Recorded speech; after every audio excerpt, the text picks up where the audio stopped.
સાહેબ, જે તરણેતર ગામે લકી ડ્રો થયો એની શું વિગત છે સાહેબ?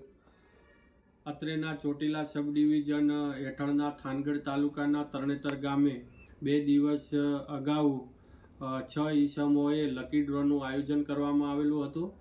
ધ લોટરીજ રેગ્યુલેશન એક્ટ 1998 મુજબ ગુજરાતની અંદર આવા લોટ કરવા, ડ્રો કરવા, લકી ડ્રો કરવા જેવી જે પ્રવૃત્તિઓ છે સંપૂર્ણ પ્રતિબંધ છે. તેમ છતાં પણ 6 થી 7 ઈસમો દ્વારા આ લકી ડ્રોનું આયોજન કરવામાં આવેલું હતું, જેમાં લાખો ટિકિટો છે એ ટિકિટોની વેચણી કરવામાં આવી હતી અને કરોડો રૂપિયા છે ઉઘરાવવામાં આવેલા હતા.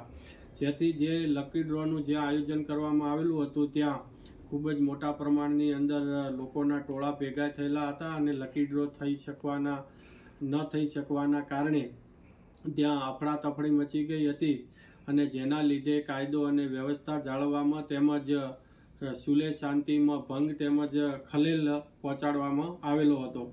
જેથી કરીને આ જે લકી ડ્રો કરાવનાર ઈસમો છે, હીરાભાઈ જે ગ્રામભળિયા રહે નાના માત્રા તાલુકો વિંછિયા, લગધીરભાઈ કે કારોલિયા રહે કાનપર તાલુકો થાનગઢ, સુરેશભાઈ આર ઝરવરિયા નવાગામ તાલુકો ચોટીલા, મોરાભાઈ એસ ડાભી ચિત્રાખાડા તાલુકો વાંકાનેર, નરસિંહભાઈ ડી સોલંકી વિજળિયા તાલુકો થાનગઢ અને રમેશભાઈ સી જેજેરિયા રહે અભેપર તાલુકો થાનગઢ. આ તમામે તમામ 6 ઈસમોએ જે કૃષ્ણ ગૌશાળા તથા અનસોયા આશ્રમના લાભાર્થે આ લકી ડ્રો કર્યો હોવાનો વિગતો સામે આવી છે.